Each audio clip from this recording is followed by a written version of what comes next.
agora nós vamos olhar a mudança de velocidade, mas para um movimento que seja curvilíneo.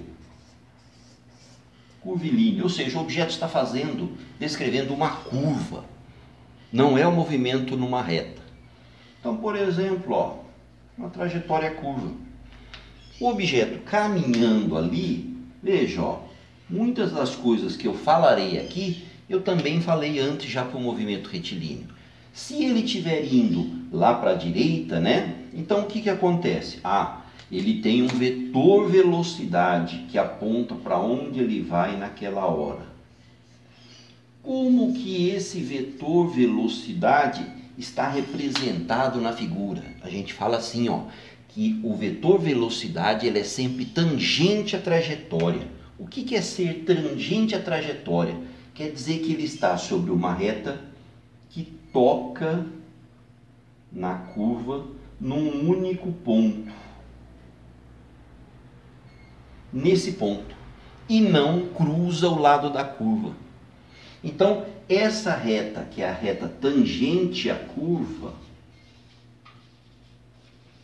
é um parâmetro importante para nós. Toda vez que a gente tiver um movimento curvilíneo, o vetor velocidade estando na tangente, veja que tem um caso que ele vai ser muito importante. Qual que é? O caso em que a sua curva não é uma curva qualquer, é o caso da circunferência.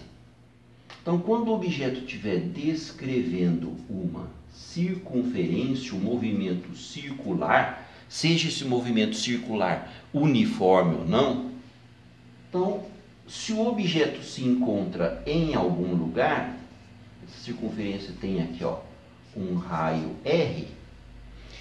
Se o objeto se encontra em algum lugar, por exemplo aqui, e ele está andando, por exemplo, aqui no sentido, anti-horário, como que é o vetor velocidade? Esse vetor tem que estar na tangente da trajetória. A tangente encontra a curva num único ponto, sem mudar de lado da curva, ou seja, não pode cortar, rasgar a curva. Então, no caso da circunferência, a tangente à trajetória ela tem uma propriedade importante, que é ser perpendicular ao raio da curva naquele lugar. Então, perpendicular, essa reta aqui, tracejada, é perpendicular ao raio naquele lugar. Então, essa é a tal reta tangente. Quer dizer que a velocidade se encontra em cima dessa tangente aqui, um vetor para cá. E o objeto andou mais um pouco no movimento circular. Se ele tivesse, por exemplo, aqui, o mesmo raciocínio. Naquele lugar eu vejo o raio, tem que ser uma reta tangente, ou seja, tem que ser uma reta perpendicular ao raio naquele lugar. Então, o vetor velocidade está ali.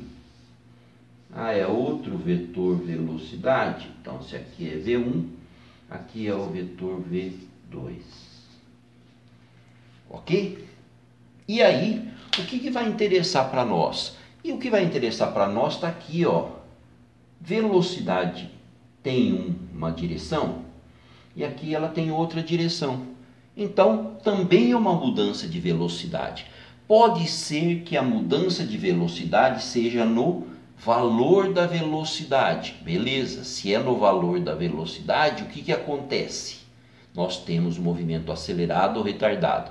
Mas pode ser que a mudança de velocidade seja na direção do vetor.